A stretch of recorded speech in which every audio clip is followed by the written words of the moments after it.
Euh, Recording in progress, merci. Euh, je vous donne la parole dans quelques minutes pour vous présenter plus en détail et pour que tout le monde vous connaisse. Et je dis quelques mots en introduction pour cette webconférence. Alors moi, je suis Vincent Danelusi, vous devez voir mon nom sur votre écran. Je suis spécialiste en maladies infectieuses et je suis sexologue. Je travaille à l'hôpital de Nanterre depuis une quinzaine d'années. Et j'ai fait mes études de sexologie à Bichat, où j'ai eu le plaisir de côtoyer pendant un an Virginie Baldeschi. Donc c'est très sympa qu'on se recroise ce soir à Virginie. Moi, je suis ravi de te revoir à cette occasion pour parler Pareil. de ton travail, pour parler de ton livre et tout ça. Enfin voilà, c'est vraiment sympa. Je vais un peu improviser le rôle de Bernard Pivot ce soir. J'ai jamais fait ça. C'est une première. Je suis ravi. Ça va me rappeler Apostrophe et Bouillon de culture. Les plus anciens se souviennent. Bon voilà, c'est sympa d'avoir l'occasion de parler de ton travail et de discuter tous ensemble. Je suis sûr que ça va être très très bien. C'est la première webconférence que nous organisons ce soir au sein du Corévi Île-de-France-Ouest. Je remercie bien sûr le Corévi, Elisabeth Rouvex, la présidente. Je remercie Jennifer Bada, qui est en haut à gauche de mon écran, qui est la coordinatrice du Corévi. Et puis Magali Petro aussi, hein, bien sûr, pour les mails, les invitations, les relances, etc. Euh, le Corévi, pour ceux pour qui c'est pas clair, hein, c'est la coordination régionale de lutte contre le virus du sida, contre le VIH. Le Corévi existe depuis 2007 et va bientôt laisser la place à ce qu'on va appeler les CORES, Comité régional pour la santé sexuelle, coordination régionale pour la santé sexuelle. C'est très bientôt, hein, ce sera en mars 2025. Euh, L'idée, c'est, si vous voulez, d'essayer de faire mieux travailler ensemble toutes les structures, tous les services qui sont impliqués dans le champ de la santé sexuelle. Les centres de dépistage, les CEGID, comme on dit maintenant, les centres de santé sexuelle qu'on appelait avant les CPEF, les services de maladies infectieuses, les associations d'usagers, et puis tout le monde, les libéraux, les gynécologues, les sexologues, etc., etc. Je pense que ça va être un sacré défi, hein, parce que le futur CORES va couvrir tout le 92, tout le 78, tout le 95. Donc ça va être un territoire assez immense et il y aura du travail pour que tout le monde s'entende mieux, pour que tout le monde travaille avec tout le monde, pour que on améliore la prise en charge des patients. Bon, voilà, très bien. Le but, c'est, j'espère, c'est de faire reculer les infections sexuellement transmissibles, de lutter contre les idées reçues. On va en parler ce soir tous ensemble, hein, les fausses idées qui circulent dans les têtes des gens, dans les têtes des soignants, sûrement aussi. Et puis le but, c'est que chacun trouve plus facilement un endroit, un point d'accueil pour parler de ses éventuelles difficultés sexuelles. Voilà. CORES, rendez-vous en mars 2025, on va bien voir ce qu'on pourra faire. Je continue dans l'introduction. La sexualité, on en parle ce soir, la sexualité, ça relève de l'intime, c'est quelque chose de très personnel, c'est propre à chacun, ça évolue au cours de la vie, ça peut prendre plein de directions, etc. Euh, mais ce qui est ce qui est complètement paradoxal, et c'est écrit dans le livre, et on va en parler tout à l'heure, la sexualité, c'est de l'intime, mais c'est soumis à un nombre de contraintes énormes. Il y a plein de contraintes pour que chaque individu puisse vivre sa sexualité. Des contraintes sociales, culturelles, familiales, des contraintes religieuses, etc., etc. Euh, Notre histoire joue un grand rôle dans notre sexualité, évidemment.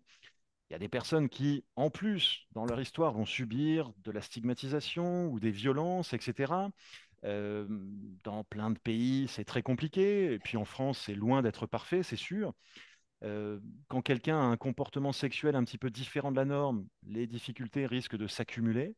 Bon, ça, c'est un constat. Je refais ce constat avec vous pour resituer notre discussion. L'OMS aimerait bien que les droits sexuels de tout le monde soient protégés, que personne n'attrape d'infections sexuellement transmissibles, que personne ne subisse des violences, que tout le monde puisse choisir à quel moment, avec qui on a des rapports sexuels, à quel moment on a envie d'avoir une grossesse, etc., etc. Et puis, l'OMS parle aussi, j'arrive tout doucement à notre sujet de ce soir, à la satisfaction. La sexualité, ça doit être aussi du plaisir, ça doit aussi participer à l'épanouissement des gens.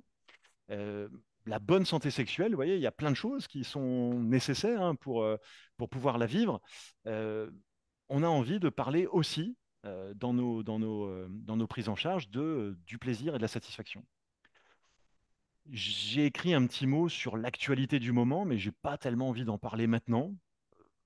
Donald Trump, les violences sexuelles dont on entend parler tous les jours, des procès à la télé, dans les journaux tout le temps. Bon, j'ai pas envie de m'étendre là-dessus parce que ce soir, ok, tout ça est important, tout ça doit être pris en compte dans nos pratiques et dans nos stratégies qu'on peut mettre en place ensemble pour que les gens soient mieux accueillis.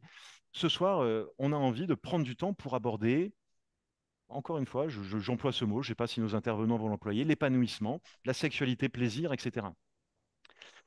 Pour la conférence de ce soir, je salue Sabrina Palombo, qui a été chargée de mission en santé sexuelle au sein du Coréville de France-Ouest pendant une année et qui a eu envie d'inviter des auteurs, qui a eu envie d'inviter des gens qui réfléchissent sur la sexualité, qui ont une pratique clinique pour la prise en charge des patients et qui écrivent des livres sur leur expérience, sur leur vision de la bonne santé sexuelle. Et c'est ça qu'on a envie d'échanger avec eux ce soir, à la fois leur pratique et puis comment ils ont envie de traduire ça dans un livre pour que ça diffuse, pour qu'on puisse en parler, etc.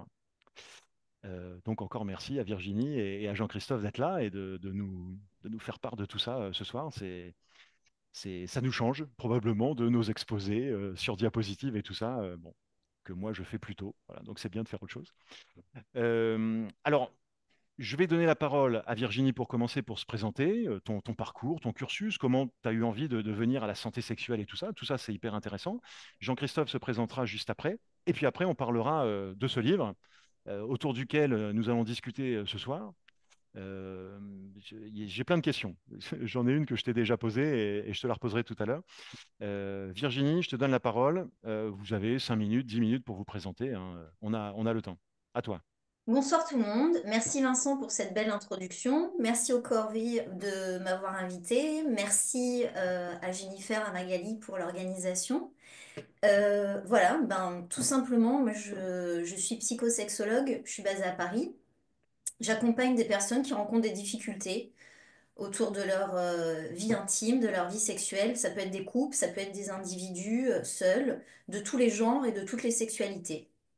Et voilà, à un moment donné, j'ai eu envie de proposer d'écrire un livre, voilà, pour pouvoir avoir un outil et comme un petit guide pratique pour accompagner les femmes vers une sexualité plus consciente et plus joyeuse, tout simplement. Parfait. Jean-Christophe, à toi. Alors bonjour, merci à vous tous de nous accueillir et de nous donner cet espace de parole pour un sujet si intime, si personnel, mais aussi autant d'actualité. Et on voit comme à travers tous les événements que vous avez évoqués, bah, que c'est un sujet qui revient toujours au devant de la semaine et qui est toujours source de débat. Donc moi, je suis médecin psychiatre. Après une longue période où j'ai été installé à Paris, parce que comme je fais de la thérapie acte, thérapie de l'acceptation et de l'engagement, qui est une thérapie basée sur les valeurs, bah, moi, ce qui comptait pour moi, c'est de vivre par chez moi en Bretagne. Donc, je suis reparti vivre chez moi en Bretagne. Je me suis installé à Lannion. Et comme la vie est formidable et que la technologie a évolué, donc je fais un mi-temps en présentiel à mon cabinet à Lannion et un mi-temps, je reçois des patients de toute la France, même de l'étranger, en téléconsultation, parce que les outils modernes permettent beaucoup de choses. Moi, je travaille donc sur la thérapie de l'acceptation et de l'engagement. Donc, comme je disais, sur les valeurs, sur ce qui compte pour soi. Et la sexualité, ça peut être aussi une valeur. Et puis la manière de l'aborder, c'est une manière de voir comment on peut être aligné avec soi-même pour l'aborder. Et le corps est quelque chose qui m'intéresse depuis très très longtemps dans tous ces aspects, puisque j'ai une formation de médecin du sport, j'ai beaucoup enseigné auprès de l'anatomie physiologie auprès des professeurs de danse, j'ai fait du clown. On va en Voilà, parler des clones. et la sexualité, c'est la possibilité donc de jeu, de rigoler, et notamment de l'aborder avec clownerie. Ça peut être aussi une manière d'aborder la sexualité pour en rire et pour s'amuser, hein. C'est un terrain de jeu, un terrain de conversation. Donc tous ces aspects font que ça m'intéresse et j'aime bien essayer de comprendre comment ça fonctionne. Je suis comportementaliste, hein, et donc j'essaye de décrypter aussi la sexualité au-delà de toutes les croyances, toutes les histoires qu'on se raconte. Bah, comment ça fonctionne en termes de comportement euh, pour nous. Voilà. Pour chacun, c'est ça que tu voulais dire là, oui. Oui. Pour nous, les êtres humains. Pour nous, les êtres humains, voilà, de façon plus large. Parfait. Alors, dans ce que j'entends dans vos premières présentations, c'est que vous êtes très bien complémentaires, donc c'est super, hein. Vous venez d'horizons différents et tout, et donc ça ne peut qu'enrichir la discussion. Alors, Virginie, allons-y. Comment est venue l'idée d'écrire ce livre? Pourquoi ce thème-là? C'est ton premier livre, hein, si je dis pas de bêtises. C'est le premier, oui. On rencontre des auteurs, donc premier livre. Pourquoi celui-là? Pourquoi est-ce que tu avais envie de commencer par cette approche-là? Est-ce que, alors, excuse-moi, j'anticipe sur la fin. Est-ce que tu as déjà d'autres idées de livres? Voilà, c'est ce que ça t'a stimulé pour écrire d'autres choses? Et alors, première question, mais tu vas en parler dans cette présentation-là. C'est quoi la sexualité épanouie pour toi au moment où tu écris ce livre? Alors, pourquoi j'ai écrit ce livre? J'ai découvert la méditation de pleine conscience il y a une dizaine d'années à travers des livres et aussi grâce au docteur Sesnek. Et du coup, ben, j'ai eu envie de me former. Donc, j'ai été à la fac de médecine faire le DU méditation pleine conscience. Et de là, en fait, je me suis rendu compte que la méditation, ça me faisait beaucoup de bien, d'abord pour moi. Et petit à petit, ben, je l'ai instauré dans un protocole d'accompagnement avec mes patients. Et je me suis dit, ben, autant en laisser des traces à l'écrit pour que le grand public aussi puisse profiter de cet outil. Et voilà, donc j'ai eu envie d'écrire un livre pour les femmes, pour les accompagner dans une sexualité plus consciente et plus joyeuse avec un outil qui est celui de la méditation de pleine conscience, grâce à des exercices et grâce à des expériences qui vont leur permettre, voilà, de rencontrer leur corps, rencontrer leurs émotions et de pouvoir explorer leur sensorialité pour éveiller leur sensualité et devenir ben, actrice, capitaine de leur sexualité. Alors, C'est c'est quoi une sexualité épanouie? Ben, moi, je dirais que c'est une sexualité qui est joyeuse et qui est positive. Alors, quand on prend en considération un peu bon, tous les aspects un peu éthiques, le respect, le consentement, le bien-être, le plaisir, etc.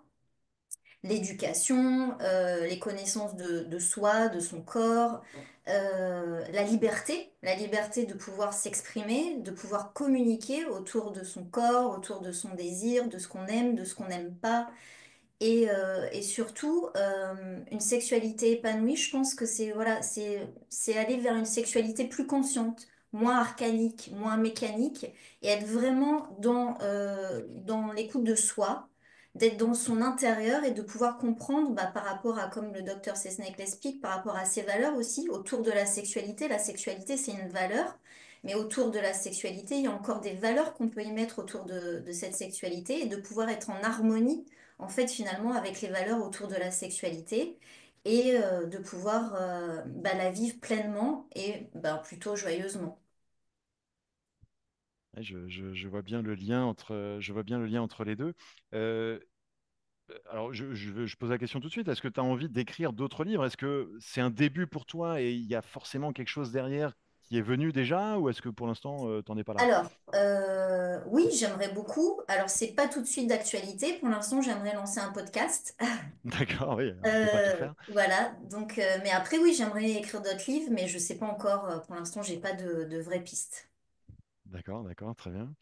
Euh, Jean-Christophe, est-ce que sur le livre, toi, tu as écrit la préface? Je ne l'ai pas dit, excuse-moi. J'ai pas dit que tu avais écrit la préface du livre de Virginie. Tu ferais un commentaire sur cet ouvrage?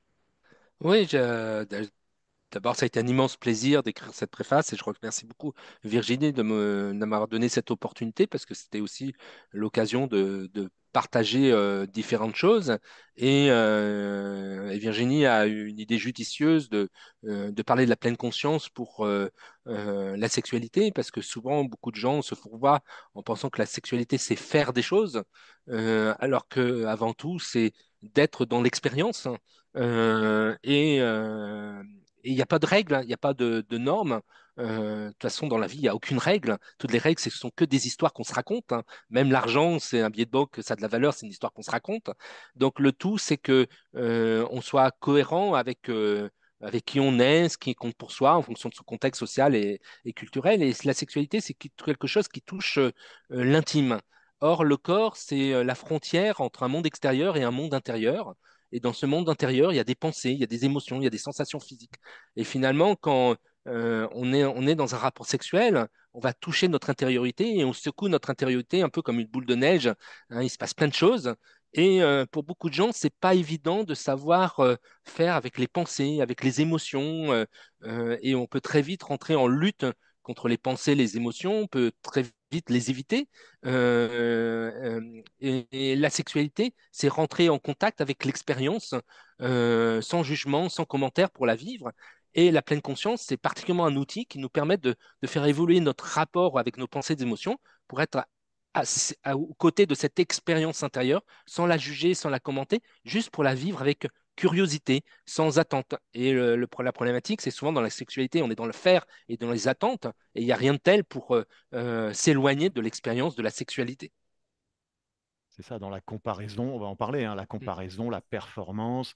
Mon copain m'a dit qu'il faisait comme ça tous les samedis soirs, donc moi je dois faire pareil. J'ai vu un film qui faisait ça ou ça et j'ai envie de faire pareil. Voilà, on va en parler hein, dans la discussion. Euh, une question que je t'ai posée, Virginie, quand j'ai appris que tu avais publié ce livre, est-ce qu'il y aura un livre pour les hommes en quête d'harmonie? Et donc, le sous-texte, mais oui, je t'ai posé la question. Le sous-texte, c'est est-ce que tu t'es penché d'abord vers les femmes? Penché, je ne sais pas si c'est le bon terme, mais est-ce que tu as eu envie de parler pour les femmes d'abord parce que les femmes subiraient plus de contraintes que les hommes, ou est-ce que il fallait bien choisir un sujet, tu as pris celui-là, pourquoi pas les hommes? Je me suis posé la question si je faisais un livre généraliste pour les hommes et pour les femmes, et je trouvais ça plus intéressant d'abord de faire un focus sur les femmes, et peut-être qu'il sortira un livre pour les hommes. Ça dépend pas que de moi, ça dépend de la maison d'édition aussi. Oui. Euh, du coup, quand je m'adresse aux femmes, je trouvais que c'était intéressant, pour moi déjà parce que je suis une femme, de commencer par les femmes. Voilà, c'est plus facile peut-être de m'adresser dans un premier temps à l'écrit vers les femmes. Et peut-être que aussi, il y avait cette question de... Parce que pour moi, le message central, c'est d'encourager les femmes à se donner la permission, à s'autoriser à être des femmes érotiques et sexuelles, si elles en ont envie. Et je trouve que c'est vraiment un focus central que les femmes, je pense, ont plus de difficultés à vivre et à aller explorer dans leurs ressources, en fait. Oui, il y a Là, différents aspects que tu évoques, Virginie, qui sont intéressants. Tout d'abord, par rapport à la pleine conscience, on sait que les femmes ont plus de rumination, plus d'anxiété que les hommes. Donc, les pensées sont plus emprisonnantes et les émotions que pour les hommes. Il y a une collègue psychiatre qui disait que les femmes ont plus d'émotions que les garçons, savent moins bien les gérer, savent pas bien les gérer. Moi, je rajoute souvent, les hommes ont plus de pulsions que les femmes et savent pas bien les gérer. Donc chacun a son problème. Bon, c'est un peu simpliste, mais ça fonctionne plutôt. C'est pour ça d'ailleurs que les femmes ont plus de troubles anxieux, plus de troubles dépressifs, plus de troubles du sommeil, parce que les pensées sont un problème, le rapport aux pensées sont un problème pour elles. Et les pensées viennent parasiter particulièrement la relation sexuelle et peut, à travers des règles, des normes et puis des interdits, ce qui empêche d'être soi spontanément et puis d'être, pourquoi pas, cette personne érotique. Et dans les années 80, il y a eu, on a beaucoup parlé que les femmes étaient coincées entre soit une femme asexuée pour rien montrer, soit dès qu'elle montrait un côté sexuel, et ben, tout de suite on voyait ça comme excessif, comme trop érotique, comme trop pornographique. Et pendant longtemps, c'était difficile de trouver le juste milieu. C'est pour ça qu'il y a eu des gens qui ont, je ne sais pas si vous vous souvenez du film, par exemple, Tournée de Mathieu Almaric sur le New Burlesque, où il non. y a eu tout un mouvement pour aider aux femmes à travers des pratiques de danse ludiques, clownesques même, voire punk, où on s'autorise, on se libère de son corps pour pouvoir s'autoriser à construire cet entre-deux qu'évoque Virginie, entre être complètement asexué ou être une femme de mauvaise vie, comme on disait autrefois. Et entre les deux, on peut être simplement une femme et la sexualité fait partie de la vie de tout être humain et donc des femmes aussi, de s'autoriser à être érotique, de vivre cette expérience-là. Et la pleine conscience est un outil pour sortir de ce côté jugeant de soi et de voir que ces jugements, ces pensées, ne sont que des histoires qu'on se raconte. On est libre de tout, du moment qu'on l'assume, du moment qu'on est cohérent avec soi-même, qu'on est aligné avec ce qui compte pour soi. Oui, La différence, exactement, je suis excuse-moi d'accord. Virginie, excuse-moi Pardon? Virginie, je voudrais préciser un truc avec Jean-Christophe. La différence entre homme et femme, elle est biologique, chromosomique, c'est comme ça? Ou est-ce qu'il y a beaucoup l'éducation, la place qu'on donne aux petites filles par rapport aux petits garçons qui jouent? C'est quoi la part Moi, des je choses? pense qu'il y a beaucoup de choses biologiques malgré tout. Hein, et de toute façon, les études sur les troubles psychiatriques, c'est pas exactement les mêmes chez les femmes comme les hommes. Même l'expression d'une maladie aussi grave que la schizophrénie n'est pas la même que chez les hommes que chez les femmes. C'est pas la même expression. Et on voit bien sur des choses plus organiques. Hein. L'infarctus du cœur ne s'exprime pas de la même manière chez un homme et chez une femme. Alors, il y a une continuité entre les deux. Et d'ailleurs, moi, je trouve que plutôt que la différence homme-femme, je discutais justement avec une professeure de New Burlesque que j'aime beaucoup, qui s'appelle Juliette Dragon. J'en vois beaucoup mes patients de voir cette femme-là à Paris, hein, qui fait du New Burlesque. Elle dit qu'il y a comme sorte, dans l'être humain, il y a comme trois couches. Il y a le sexe de naissance, on est homme ou femme. On a notre caractère, masculin ou féminin, et on a notre préférence sexuelle, homme-femme. Moi, je sais qu'à titre personnel, je suis né garçon, je pense que j'ai un caractère plutôt féminin et je suis carrément hétérosexuel. Donc, ça met du relief un petit peu sur notre identité. Et je crois que c'est aussi à chacun de trouver son identité. C'est Et ça, ouais. il y a un continuum, mais malgré tout, les hommes ont tendance à pas fonctionner comme les femmes et les femmes comme c'est pas exactement pareil. D'ailleurs, j'ai une métaphore qui est aussi très simpliste. Je dis souvent que les hommes fonctionnent comme des commodes et les femmes comme des armoires. C'est-à-dire que euh, un homme, s'il a un problème dans le travail, c'est le tiroir travail, il rentre chez lui, il ferme le tiroir travail, il peut ouvrir le tiroir loisir, le tiroir femme, le tiroir autre chose. Le bazar de l'un ne va pas dans l'autre. Mhm. Chez les femmes, comme elle fonctionne comme dans une armoire, le bazar de l'un touche l'ensemble. C'est pour ça qu'en thérapie de couple, les femmes, on dit aux hommes, bah, les femmes, elles aimeraient bien qu'elles existent dans chaque tiroir un petit peu, parce que des fois, elles ont l'impression de ne plus exister quand l'homme est au travail ou avec ses copains. Et les hommes, elles aimeraient bien que de temps en temps, les femmes aient des tiroirs pour pas pouvoir exister tout le temps, parce que ça leur met une trop grosse pression. C'est très simpliste, mais ça fonctionne en psychothérapie. J'aime bien vos métaphores. Ouais, ne traitez pas votre mari de commode ce soir ou votre femme d'armoire, sinon ça va mal se passer. Il faut préparer le terrain, je pense. Mais les Tu voulais... métaphores sont des outils de langage pour essayer justement de faire un pas de côté. Hein, faut les voir comme des outils, comme pas des vérités, mais pour essayer de multiplier les regards et sortir des stéréotypes pour voir comprendre comment ça fonctionne et se servir du langage pour levier au changement. Tu voulais ajouter un truc, Virginie? Oui, moi je voulais rebondir sur ce qu'a dit Jean-Christophe, sur le fait que les femmes sont plus anxieuses et ont beaucoup plus de pensées parasites. Mhm. Et effectivement, bah, ce mode voilà, de parasitage mental affecte aussi ben, l'image de soi et la dépréciation au niveau corporel. Et du coup, bah, ça impacte automatiquement la sexualité. Ouais, effectivement. Je pense que j'ai une question là-dessus tout à l'heure. Virginie, je voulais te demander, j'ai lu ton livre que j'ai trouvé très bien écrit, je tiens à Merci. le dire, ah, c'est très bien écrit. Merci. Est-ce que tu recommandes aux gens, donc à la lecture de ton livre, on peut faire des exercices, on peut faire une initiation à la méditation, on peut entrer comme ça dans une phase de travail sur soi-même et tout, avec des exercices. Euh, Est-ce que tu recommandes aux gens de se lancer comme ça, d'acheter le bouquin, de se lancer tout seul, à la maison, à son rythme, etc. Ou est-ce que tu penses que c'est bien qu'il y ait un intervenant, un professionnel, qui soit là et qui puisse guider un peu, suivre un peu ce qui se passe, etc. Quel est le meilleur moyen? Ça dépend de chacun et chacune. Ça dépend si, par exemple, c'est pour découvrir simplement la méditation ou c'est pour vraiment l'intégrer dans la sexualité. Et bah, ça dépend des personnalités. Il y a des personnes qui vont intégrer la méditation, la pleine conscience dans le quotidien à travers une pratique informelle, à travers des activités, à travers voilà, des choses du quotidien. Et ça, ben, il n'y a pas besoin d'être avec des personnes qui connaissent cette pratique. Après, la pratique formelle, ben, si on se sent à l'aise pour commencer tout seul, il n'y a aucun souci. Il y a simplement voilà, certains critères à prendre en considération, je pense, si on a eu des traumatismes au niveau de la Oui, sexualité, voilà, s'il y a eu tu des le abus, tout précises hein, dans ça. le livre. Hein. Il vaut mieux être encadré peut-être avec un vrai expert des traumatismes et de la méditation pour pouvoir voilà, commencer. Il y a quand même quelques contre-indications. Je ne sais pas ce que le docteur Sesnek en pense, mais voilà, il y a des petites choses quand même à faire attention. J'en parle dans le livre. Hein, Ouais. je pense voilà, qu'il faut être quand même un petit peu vigilant. C'est pas une pratique dangereuse, mais il y a quand même des petites choses à prendre en considération quand même. Jean-Christophe, tu Oui, dirais? ça dépend de chacun et de l'envie de chacun.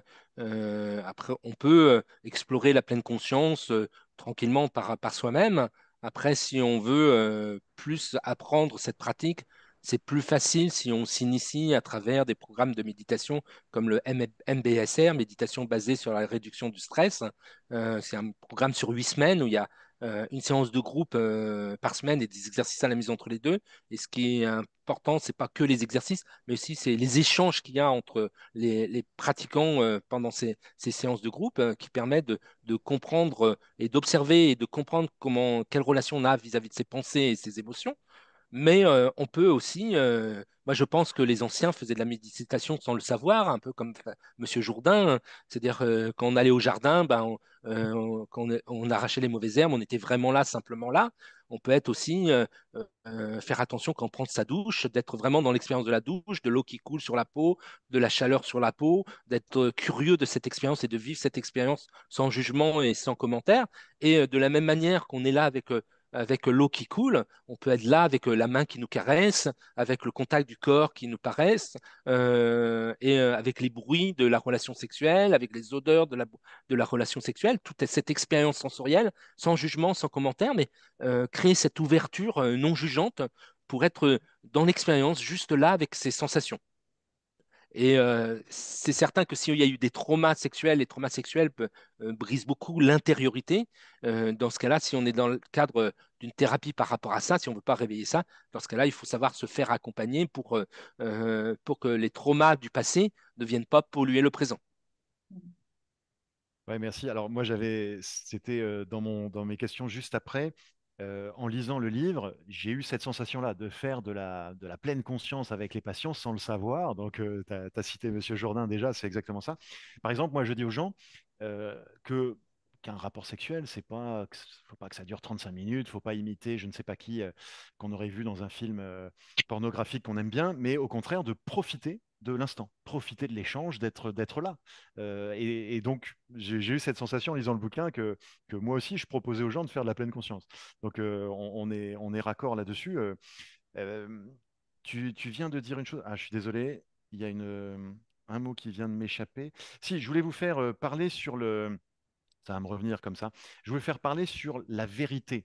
En étant présent, dans l'instant présent, de profiter de chaque moment, on peut approcher notre vérité. Tu l'as un peu dit avec les valeurs et tout ça, mais comment définir cet instant-là? Parce que c'est vrai que la sexualité, c'est intense. C'est un moment d'échange très intense avec un partenaire, une partenaire ou je ne sais qui. Et donc, est-ce que c'est là qu'on est le plus proche de nous-mêmes? On peut dire ça comme ça? Alors moi, je propose une métaphore pour la sexualité qui va peut-être éclairer. Je dis que la sexualité, c'est comme une conversation. Quand je vous parle, j'émets des sons, vous les écoutez avec vos oreilles, vous émettez des sons et vous les écoutez avec vos oreilles. Et puis on est dans une... Bon, là, on est en visio, mais on serait en présentiel, on serait à une distance de 2 mètres, une distance sociale, on a une certaine distance. Dans la sexualité, premièrement, il n'y a plus cette distance, on est dans du corps à corps et on ne converse pas que par la parole, on stimule tous les sens. C'est une conversation de tous les sens. C'est pour ça que je parlais des bruits, des odeurs, du toucher. Et comme dans une conversation, au début, bon, on se dit bonjour, ça va, la famille, on est tranquille. Puis après, si on est avec des copains, bah, ça s'enflamme, on rigole, on s'emballe, et puis on s'en fout de ce qu'on raconte, on est dans l'émotion de ce qu'on partage. Et bien finalement, c'est ça la sexualité, c'est d'être une conversation des corps qui crée une émotion, et on arrive quelque part, peut-être dans une extase commune, mais pas forcément, c'est pas obligatoire, hein, comme dans une conversation. Et je pense que c'est cette métaphore qui fonctionne bien. Donc, il n'y a pas de vérité, c'est un échange, c'est un dialogue de corps à corps, une conversation sensorielle. Moi, je prends la métaphore de la danse parce que j'ai fait très très longtemps de la danse et ça parle plutôt bien aux gens quand je leur parle de ça. Voilà, moi, j'aime bien dire que voilà, l'expérience de la sexualité, c'est une danse. C'est une danse qu'on vit à deux ou à plus et où on est guidé, où on peut guider. Et dans cette danse, bah, parfois, on peut se marcher sur les pieds, on apprend à découvrir le rythme de l'autre et essayer de s'accorder sur les rythmes, à travers les mouvements, à travers les rythmes, et de vivre une expérience voilà, de danse sensorielle pour éveiller, voilà, comme dit le docteur Sesnek, tous les sens et afin d'y mettre de la sensualité. Et la danse, ben, souvent, les patients que je rencontre, ça leur parle et du coup, ils essayent de rentrer dans la danse à travers leur sexualité et de trouver un rythme et des mouvements et des pas qui, euh, qui sont en accord avec ce qu'ils sont et en harmonie avec l'autre aussi. Et puis, il y a différentes sortes de danse, hein. Il y a des gens qui aiment bien danser en dansant un slow, puis il y a d'autres Exactement. qui aiment bien pogoter, c'est très Le physique. pogo, j'ai pensé au Voilà, pogo, ouais. chacun sa danse, ça Il y dépend a la des moments. samba, il y a la samba, il y a Le le tango, cha-cha-cha, il la y a le... Ouais. sensualité, c'est le tango. Donc, il y a de multiples danses, c'est à chacun de trouver sa danse. Et puis, il n'y a pas Exactement. une danse pour chaque couple, hein. Selon les moments de la vie, de l'existence, ben, on trouve sa danse. Le tout, c'est que, comme on est à plusieurs, c'est qu'on trouve le compromis et le consentement, qui est quelque chose d'incontournable. Et puis on peut commencer par un slow et finir par un rock Tout à aussi. fait. Il n'y a pas de règle, hein. Non. Alors, deux questions qui me viennent en même temps, mais on va faire dans l'ordre. Sur le partenaire, parce que c'est formidable que quelqu'un prenne du temps pour soi, réfléchisse à ce qu'il a envie de faire, ce qu'elle a envie de faire, sa sexualité, etc. S'engage, pourquoi pas, dans une, voilà, une pratique de la méditation, améliore un peu sa façon de se sentir et tout ça. Et le partenaire en face, ou la partenaire, comment on peut l'amener dans la danse? Est-ce que Virginie, toi, de temps en temps, on ramène le mari, la femme pour que ça avance bien ou Ben, comment ça va? c'est toujours mieux de danser dans l'harmonie avec l'autre que danser tout seul. Voilà.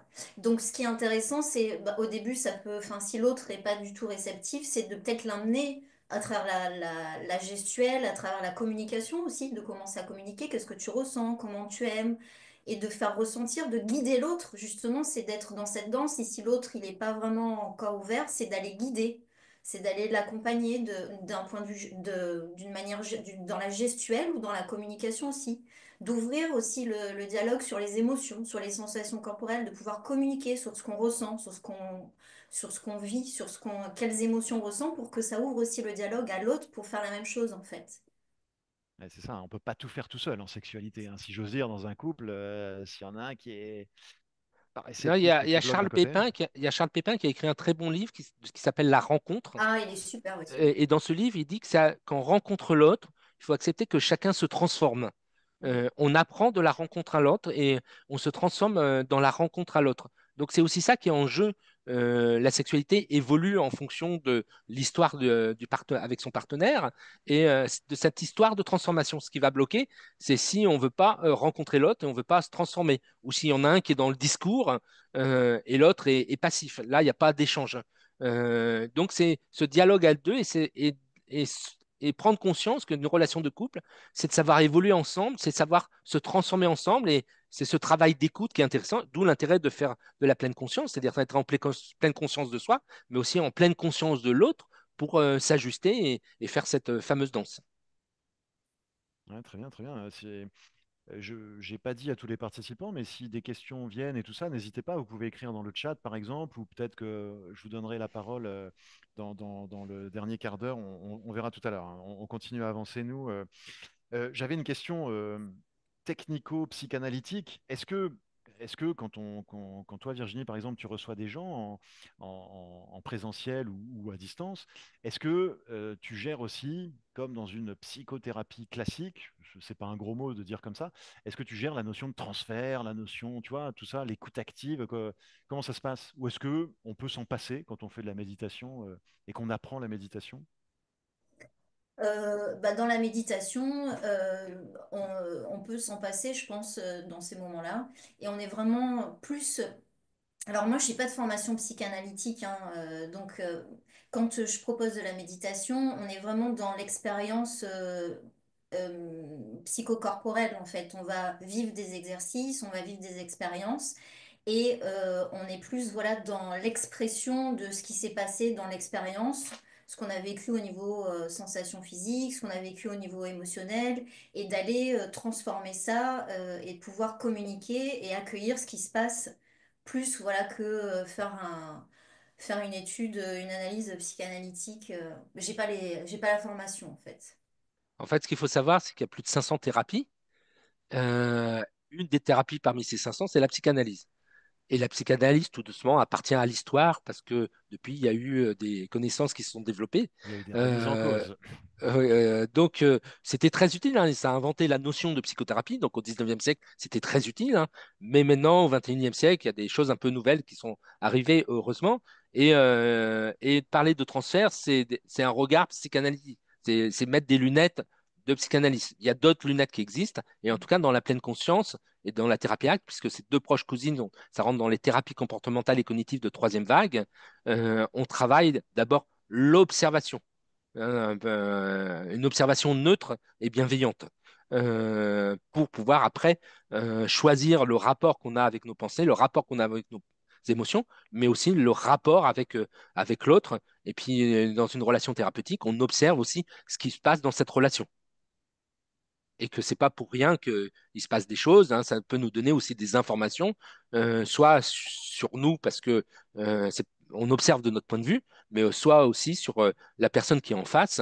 Donc c'est être curieux de ce qui se passe à cet instant-là. Ok, ok, très bien. Euh, je continue avec les questions qui me sont venues en lisant ce livre. Sur la respiration. Alors là, on entre un petit peu dans les exercices, hein, justement, que tu décris, Virginie, à plein d'endroits dans le livre. Travailler sur votre respiration, adapter votre respiration à l'effort ou, euh, ou pour faire du calme dans votre être et tout ça. Sentir le corps un peu partout, tu le racontes très bien. Euh, Est-ce que le fait, question de profane, hein, moi je joue le rôle de profane sans problème ce soir, est-ce que le fait de faire du sport, de faire du vélo, de suer, de faire du jogging, etc., euh, comment ça nous apprend, ça peut nous permettre à nous d'augmenter notre niveau de bien-être, de rapport au monde un peu plus serein, etc., etc. Tu décris ça bien dans le livre, je pense.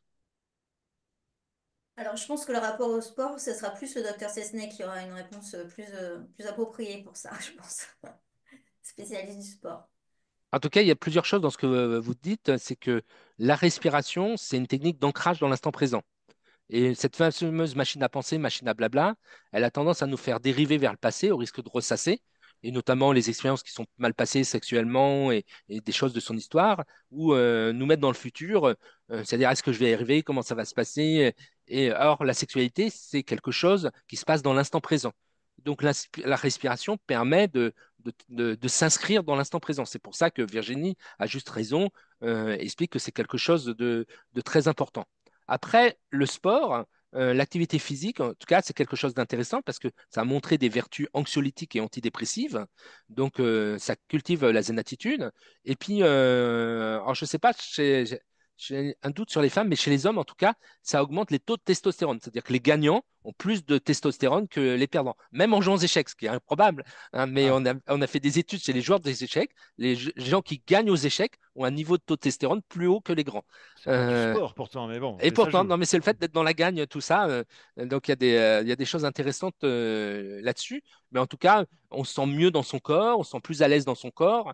Et aussi, donc dans les relations sexuelles, bah, on est plus à l'aise, hein. C'est con d'avoir un désir, puis au bout de trois mouvements, on est complètement essoufflé et on ne sait pas être dans ce dialogue, hein, même si on parle de sport de chambre, c'est pas une performance on n'est pas là pour faire des performances au lit ou ailleurs. On est là pour être dans un échange et un dialogue. C'est pour ça que l'activité physique peut être épanouissante à tout âge. Et notamment la sexualité des seniors est très intéressante et très épanouissante. Ouais. Je veux bien revenir Vas-y. sur la respiration. Voilà, parce que sur le sport, j'étais moins experte. Sur Tu la ne fais pas respiration, tu ne j'en fais plus parle de parce sport, Virginie, c'est ça? j'ai été très sportive, mais D'accord. je fais plus trop de sport.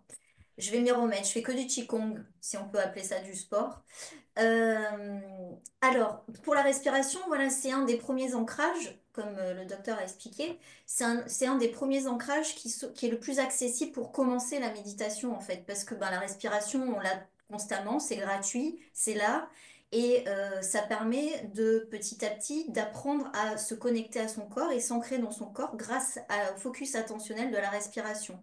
Donc moi, c'est une des premières expériences que je propose, c'est à travers vraiment le focus attentionnel de la respiration, d'apprendre voilà, à ressentir sa respiration, alors à travers son ventre, à travers sa poitrine, son thorax ou à travers ses narines, et d'aller explorer voilà, qu'est-ce qui se passe, le rythme de sa respiration, les sensations, qu'elles soient agréables, désagréables, et d'aller voilà, de rencontrer sa respiration et de pouvoir l'accueillir et de pouvoir vivre ce moment autour de sa respiration. Et la respiration, après, dans la sexualité, elle est hyper importante, surtout quand on rencontre des troubles et des dysfonctions au niveau de la sexualité. La respiration, elle va permettre d'apaiser le système sympathique et de pouvoir aller dans le système parasympathique et de pouvoir aller voilà, être dans les meilleures conditions pour pouvoir gérer ces difficultés. Et surtout notamment bah, pour les hommes, les troubles de l'érection, l'éjaculation, quand il n'y a pas de problème organique. Et chez la femme, bah, dans l'accueil des sensations corporelles, des dyspareunies, des douleurs dans le corps, etc. C'est hyper important, quoi. Grâce à la respiration, on peut déjà se recentrer sur soi, à l'intérieur de soi, et de pouvoir ressentir voilà, son corps et de vivre l'expérience corporelle et sensorielle de la sexualité. En effet, que ce soit dans la douleur, comme la dyspareunie, ou dans l'éjaculation précoce, souvent, on est en lutte contre soi-même. Et la lutte contre soi-même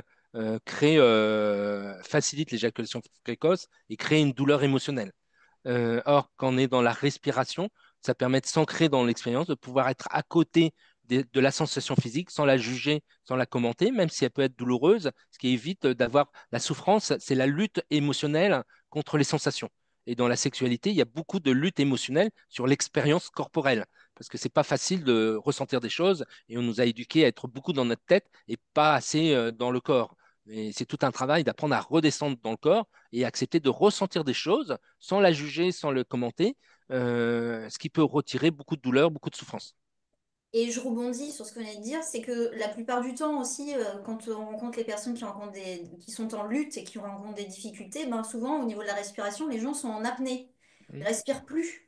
Et Ouais. donc en faisant cette rencontre avec leur respiration, ils se rendent compte qu'en fait, ils respiraient pas. Et comment voulez-vous, par exemple, pour les hommes qui ont des troubles de l'éjaculation, apprendre à gérer votre excitation si vous respirez pas, c'est extrêmement compliqué. Et pour les femmes aussi, de pouvoir ben, gérer, accueillir les sensations corporelles, accueillir le plaisir, etc. Si vous êtes en apnée, c'est très compliqué. Alors, j'aime bien les métaphores. J'ai utilisé une nouvelle métaphore que j'appelle le syndrome de la savonnette. Plus on essaie de contrôler la savonnette, plus il y a de chances qu'elle nous échappe. Et ben, c'est la même chose dans la sexualité. C'est comme une savonnette. S'il ne veut pas que ça nous échappe, il faut pouvoir être à côté de cette sensation qu'on ne contrôle pas, mais sans la juger, le commenter. Je pense qu'il faut que vous écriviez un livre sur les métaphores. Ouais, c'est ça, la sexualité et métaphore. On a le titre. Et alors moi, je prends des notes et c'est un Alors, peu ces bizarre, hein. métaphores, beaucoup de ces métaphores sont dans le livre que j'ai coordonné qui s'appelle Acte Application Thérapeutique.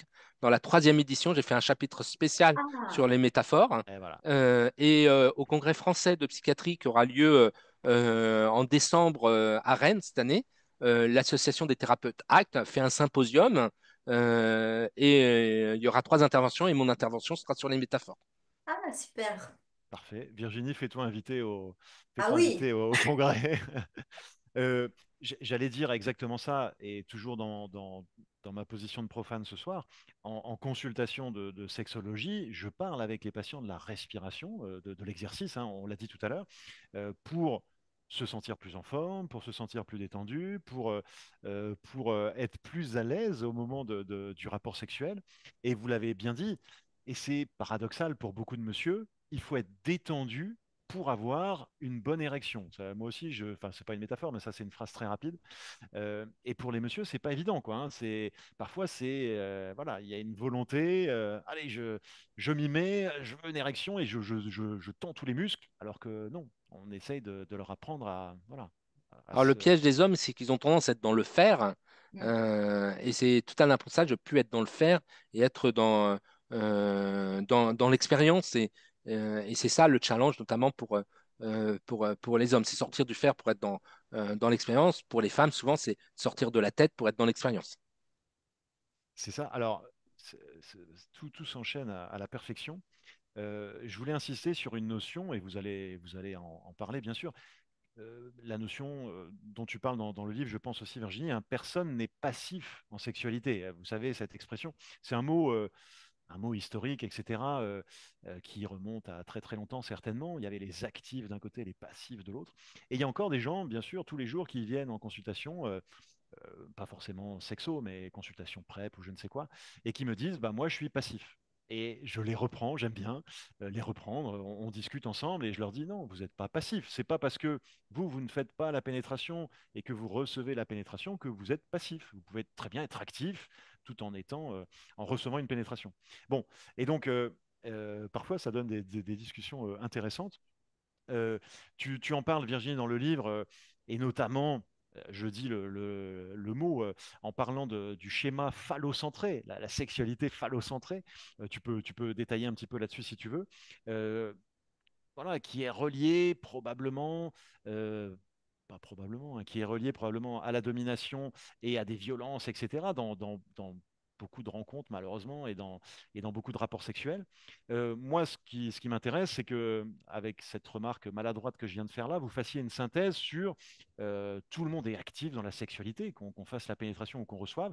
Et le but, c'est d'être acteur, d'être et non pas de faire, ou alors encore pire, je sais pas, de subir. Voilà, personne ne devrait Alors, subir dans la c'est plus ça sexualité. qui est juste, c'est d'être dans un choix et pas dans une subir. C'est pas être actif et passif. On peut choisir d'être passif, de recevoir. On peut choisir d'être actif. Tout dépend du jeu sexuel. Mais le tout, c'est que ça soit l'objet d'un choix et de l'objet d'un consentement. Sinon, on est dans un discours, il y a un côté dictatorial qui est irrespectueux à notre époque, qui n'est pas acceptable à notre époque. Et qui Euh, malheureusement est encore dans les têtes de beaucoup, beaucoup, beaucoup, beaucoup Tout de à gens. fait, C'est malheureusement. encore beaucoup dans la sexualité homosexuelle actif-passif. Bien que Ouais. on essaye de faire évoluer le discours par rapport à ça, moi je parle plutôt de guider ou être guidé, parce que c'est une danse. Alors on peut guider ou être guidé dans la danse, et voilà, c'est un choix, comme le docteur Sesnec l'exprime. Et on a le choix de laisser guider ou d'être guidé. Et je trouve que c'est beaucoup plus doux d'aller dans ce sens de la danse et d'être guidé plutôt que être passif ou actif. Voilà. Oui, pour reprendre cette histoire de langage et de mots, c'est quelque chose de très important parce que la thérapie A, thérapie de l'acceptation et de l'engagement, s'appuie sur une théorie qui a été beaucoup étudiée aux États-Unis qui s'appelle la théorie des cadres relationnels. Donc, dans la théorie des cadres relationnels, je vais essayer de vous l'expliquer très simplement, cette théorie qui est un peu compliquée. C'est que si je prends une photo de moi, je la mets dans un cadre IKEA ou dans un cadre Louis XV, ça donne pas le même rendu. Et ben, c'est la même chose pour les mots. Selon les mots qu'on utilise, ça ne donne pas le même rendu émotionnel. Donc, c'est pour ça que c'est important de bien choisir ses mots, que ce soit en thérapie ou dans la sexualité, parce que ça ne donne pas le même rendu émotionnel, la même expérience.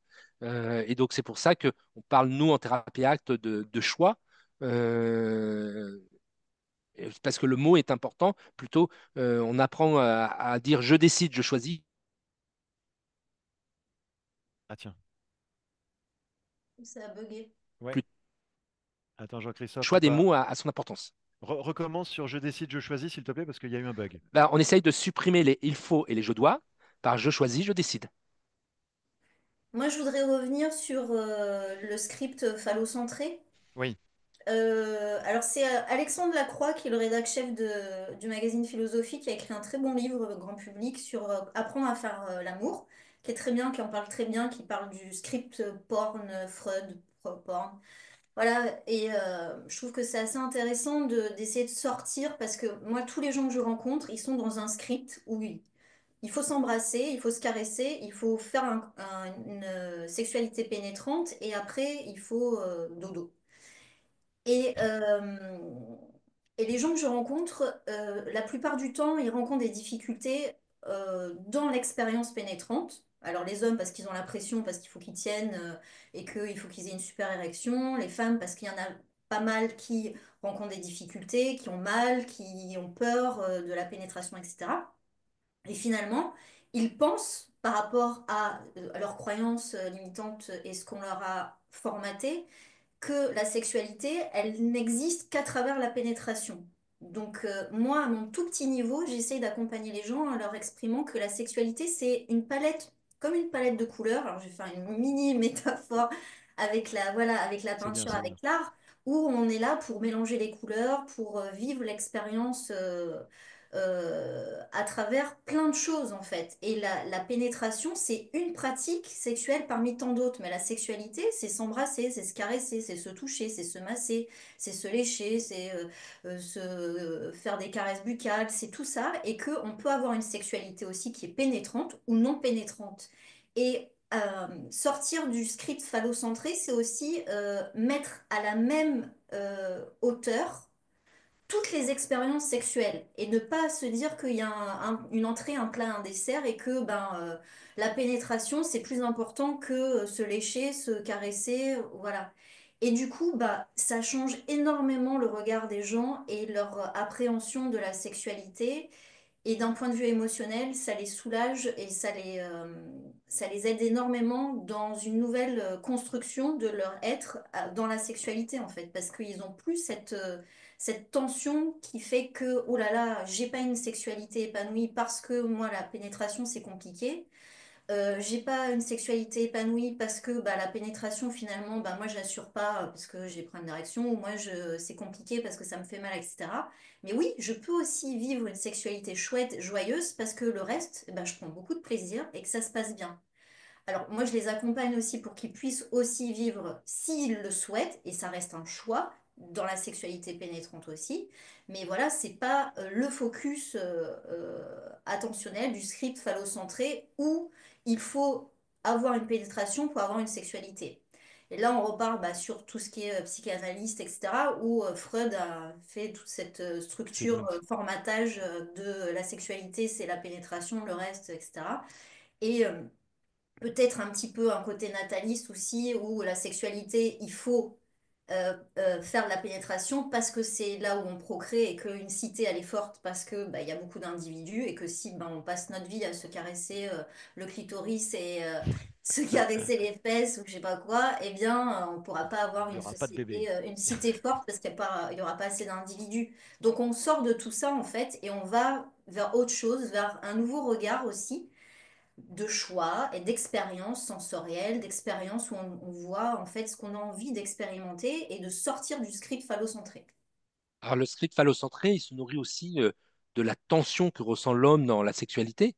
C'est tout un travail pour les hommes de voir qu'on peut se libérer de cette tension, pas simplement dans l'éjaculation vaginale, mais que on peut soit se masturber soi-même, soit la partenaire ou le partenaire masturbe. Il y a différentes manières de finir une sexualité pour trouver l'apaisement de cette tension qui monte dans la sexualité et d'être suffisamment inventif et créatif pour cela. Il n'y a pas de règle. Et c'est aussi pour les hommes, pour toutes les sexualités, hein, même les personnes homosexuelles ont des tensions, ont des angoisses par rapport à la pénétration aussi, où il faut absolument avoir une pénétration, etc.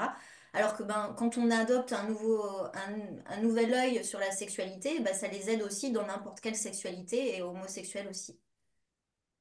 Oui, alors je suis tout à fait d'accord avec tout ce que vous venez de dire et je reviens à ma remarque de tout à l'heure. Et pour prendre un exemple, hein, si une dame a bien conscience de tout ça et a envie d'en profiter comme ça, après il faut tomber sur le bon partenaire qui lui sera capable de, voilà, de faire un pas de côté par rapport, alors probablement à ce modèle de sexualité voilà, qui est encore très très très très très largement partagé dans toutes nos populations. Enfin, Alors, il y a en effet cette rencontre et on peut grandir et se transformer ensemble. Après, la sexualité, c'est un pilier très important souvent du couple. C'est comme une pièce de puzzle, hein. Il faut rencontrer la bonne pièce qui va avec. Et c'est pas toujours facile, et notamment dans nos sociétés modernes, c'est pas toujours facile de trouver son correspondant. Donc c'est vrai que c'est tout un travail. Alors il y a des couples qui vont très bien sans sexualité ou peu de sexualité, mais pour beaucoup de couples, c'est aussi un pilier important. Donc Soit on arrive à le construire ensemble, soit si ce pilier-là ne tient pas, bah, on est bancal, bah, ça amène parfois à des séparations, c'est comme ça. Soit il y a des possibilités éventuellement de travailler ensemble, mais des fois c'est possible, des fois c'est pas toujours le cas.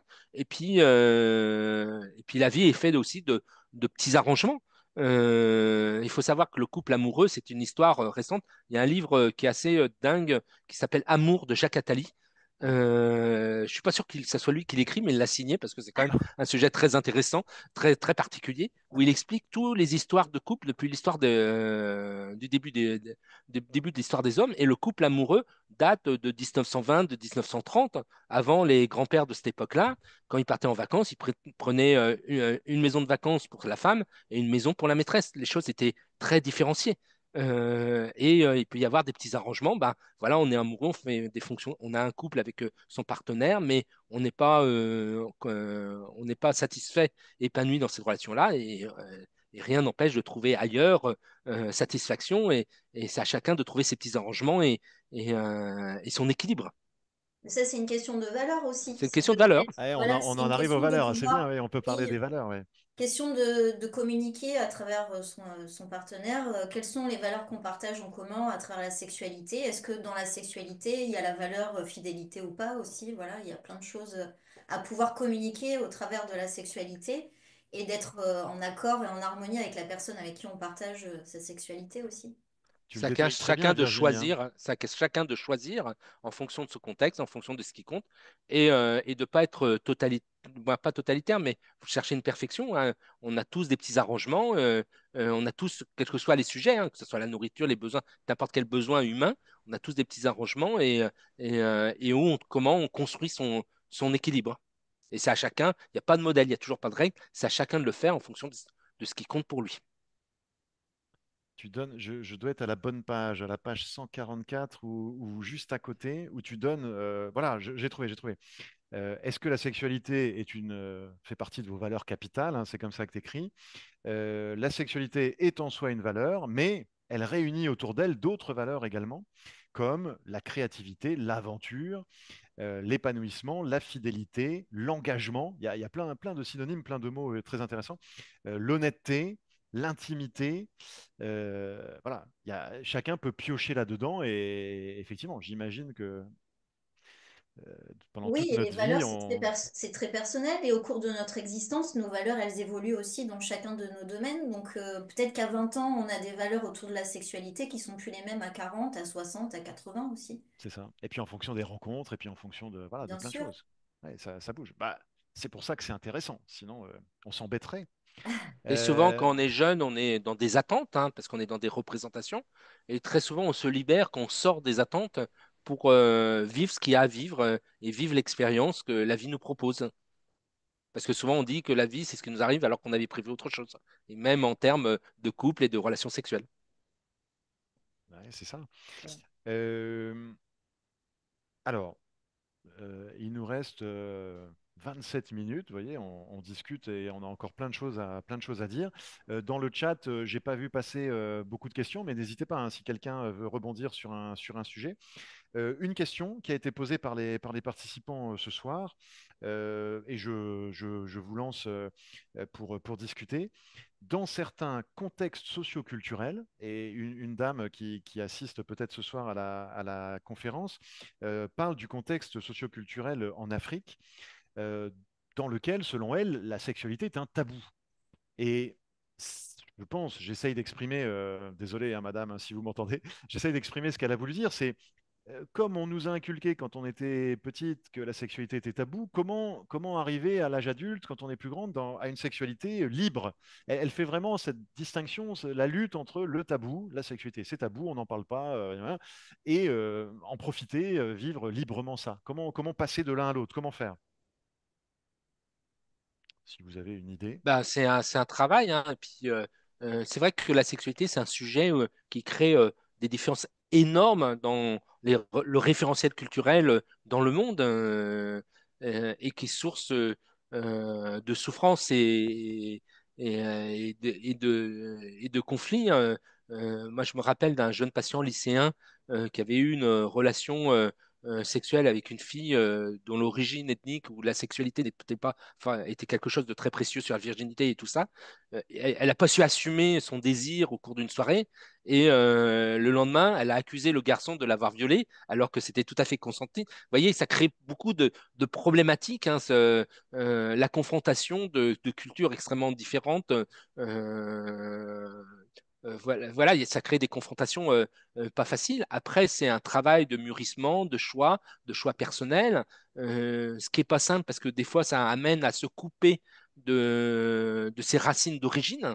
Et on est pris dans un conflit. J'ai envie d'avancer, j'ai envie de me développer, mais en même temps, je m'éloigne ouais, de ces fameuses racines qui est source de sécurité et ça peut être source de souffrance, source de douleur pour certaines personnes. Donc, c'est un chemin qui n'est pas facile et il n'y a pas de règles, il n'y a pas de normes, hein. On est libre de rester dans ces représentations de tabous si ça convient à la personne concernée, hein. On n'est pas obligé d'avoir une sexualité débridée, libérée pour tout le monde. C'est à chacun de choisir, à trouver son compromis entre ses envies, ses besoins, son contexte social. Pas de règles. C'est ça. On vit ce qu'on peut vivre. On ne va pas se Tout à faire fait. du mal en Tout, essayant quelque y a- chose qui ne nous convient pas et tout tout ça. à fait. Il faut se Voilà. respecter. C'est ça. Oui, c'est Et tout à fait ça. C'est aussi ce qu'on nous a appris, ce que nous a inculqué notre famille, notre éducation, notre pays. Et nous, ce qu'on est vraiment aussi à l'intérieur de nous. On peut être différent de ce qu'on nous a appris, ce qu'on nous a inculqué, et aller rencontrer à l'intérieur de nous ce qui est important, ce qui nous parle, ce qui nous touche, et de voir un peu au niveau émotionnel ce qu'il en ressort pour pouvoir après s'aligner par rapport à ce que l'on est, ce qu'on fait, et d'être en accord, en harmonie avec tout ça. Et on peut être, bah, c'est des choix, oui, effectivement, d'être loin de ce que on a reçu comme éducation ou comme valeur culturelle aussi par rapport à la sexualité. Oui, la sexualité a tendance à arriver un peu trop vite au premier plan. Alors qu'avant d'arriver à la sexualité, il y a beaucoup de choses à travailler. Quel est notre rapport avec notre corps? Quel est notre rapport avec notre intimité? Quel est le rapport qu'on a avec le vécu émotionnel corporel? Et c'est toutes ces marches d'escalier qu'il y a à franchir avant d'arriver à la sexualité. On voit ça chez les jeunes adolescents, hein.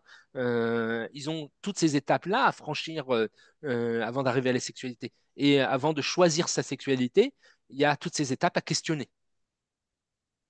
ouais, excellente remarque, oui, bien sûr, bien sûr. Après, en Afrique, pour parler de l'Afrique, il y a un pays en Afrique, je crois que c'est le Rwanda, où la sexualité, le plaisir de la femme est extrêmement important, et les enfants, les jeunes garçons sont éduqués très tôt à comment apprendre à donner du plaisir aux femmes. Et il y a un très joli film là-dessus sur la femme fontaine, mais je sais plus le nom, je suis désolée, autour de ça en Afrique, au Rwanda, où les jeunes hommes ont cette dynamique de vouloir vraiment porter attention sur le plaisir de la femme, et les rendre joyeuses dans l'expérience sexuelle. Donc ça dépend des endroits en Afrique où la sexualité, elle peut être très mise en lumière aussi. Oui, c'est ça. Ouais, bah, bonne remarque. Alors, je ne connaissais pas cette Oui, il éducation faudrait que je retrouve le à titre la du film, sexualité mais au Rwanda, mais ouais, c'est un ça donne envie superbe documentaire film sur ça. Ouais. ouais, ça donne envie de se Je renseigner pense que là-dessus. je l'avais découvert aux Assises, mais je me rappelle plus. En tout D'accord. cas, il y a plus de diversité dans le monde qu'on imagine. Oui, Ah oui, sans ça c'est doute. sûr. Sans doute, sans doute, sans doute. Oui, bien sûr, parce que la dame là qui, merci pour la question, madame, hein, qui a posé cette question-là, était probablement effectivement dans un pays, un endroit, une région où peut-être la sexualité est considérée comme tabou. Et puis bon, si elle était au Après, on le Rwanda, retrouve toujours, même en France, hein, dans certaines familles. Voilà, c'est encore complexe, partout. l'approche de la sexualité. Alors, elle peut être taboue tout simplement par pudeur aussi. C'est pas forcément que c'est sale ou voilà que ça a une mauvaise image, c'est juste par pudeur de parler du corps, par pudeur de parler du plaisir. Voilà, il y a plein de choses, de composantes autour de la sexualité aussi qui font que bah, les personnes peuvent être mal à l'aise par rapport à cette dimension qui est la sexualité. J'avais une question sur l'érotisme, toujours pour vous faire parler, parce que c'est très intéressant tout ce que vous nous racontez.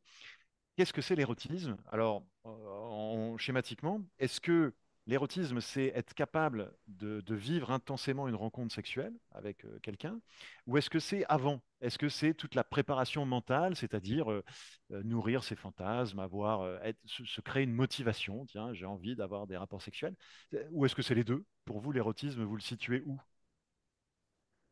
Alors moi, je le situe un peu partout, hein. Ça peut être dans l'expérience imaginaire à travers les pensées, les fantasmes, de la sexualité. L'érotisme, j'y vois plus une dimension sensorielle, une dimension corporelle, sensorielle et imaginative, et elle peut se faire en amont et elle peut se faire pendant l'expérience sexuelle. Oui, c'est à tous les niveaux, hein. C'est-à-dire que la sexualité, c'est aussi un jeu. On est là pour s'amuser de ses émotions. Et l'érotisme permet de ce jeu sexuel, hein. Mais c'est aussi pour euh, pouvoir s'ouvrir à son intériorité, s'ouvrir à son intimité. L'érotisme est un beau sésame. D'ailleurs, je crois que il nourrit notamment les fantasmes. Si je me souviens bien, je crois que c'est dans les années 70 où il y avait eu tout un discours où on interdisait aux femmes, les femmes se disaient, il ne faut pas fantasmer sur le fait d'être violée, d'être abusée. Et donc le fait de cet interdit, ça va créer une vague de frigidité. Et on avait confondu le fait, c'est que c'est pas parce qu'on le fantasme qu'on veut le vivre dans la réalité, qu'il y a deux différences, hein. Et souvent les gens confondent l'érotisme et les fantasmes et ce qu'on veut vraiment vivre dans la réalité. Et donc l'érotisme, c'est s'autoriser à avoir un imaginaire débridé qui va nourrir la stimulation sexuelle. Et d'ailleurs, souvent, quand on a des problèmes de sexualité, d'érection, il faut savoir se raccrocher avec des fantasmes, avec des histoires qu'on se raconte pour créer cette excitation. Et c'est pas parce qu'on se raconte qu'on a envie de faire l'amour avec le voisin et la voisine en faisant l'amour à son mari et à sa femme qu'on a forcément envie de le faire dans la vraie vie. Mais ça nourrit cet espace euh, de fantasmes qui va nourrir cet érotisme et puis tous les jeux qu'on peut faire. C'est un vrai sujet ce que vous dites parce qu'en consultation, on rencontre beaucoup d'hommes ou de femmes qui rencontrent des inhibitions du désir parce qu'ils s'identifient à leurs fantasmes. Hmm. Et comme leurs fantasmes sont parfois immoraux, qui correspondent pas à leurs valeurs, à leur éthique et à leur morale, eh bien, en s'identifiant, Ils ils bloquent se tout. trouvent horribles personnes, personnages, et du coup, ça les inhibe, et ils sont dans l'évitement et dans la lutte d'avoir des expériences sexuelles parce que ils s'identifient complètement à leurs fantasmes.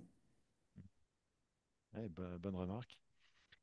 Euh, Transition, et je pose la question à Jean-Christophe. Euh, Quels sont les ingrédients qu'on pourrait mettre pour avoir plus d'humour dans le sexe? Tu as parlé du clown tout à l'heure. Comment ce clown peut intervenir dans l'échange, dans la rencontre sexuelle, pour voilà, pour qu'on vive la chose plus agréablement, plus intensément? Premièrement, c'est de jouer, de ne pas se mettre de règles. Et alors, je vais peut-être utiliser la métaphore de la thérapie acte parce que le clown fait de l'acte sans le savoir. Dans la thérapie acte, la métaphore de l'acte, c'est de dire que la vie, c'est comme la mer. Il y a des vagues. Si on veut comprendre pourquoi il y a des vagues, on peut faire des tests jusqu'à la fin de sa vie. Si on lutte contre les vagues, on boit la tasse. Vivre, c'est surfer sur les vagues. Et si quand on surfe une vague, on pense à la vague suivante, on se casse la gueule. Donc le clown, il est comme le surfeur. Il vit l'instant présent, il est dans l'instant présent. Un clown qui pense, il est mort. Dans la sexualité, si on pense, ben, on n'est plus dans l'acte sexuel. Et puis, c'est un surfeur freestyle. Il joue de tout.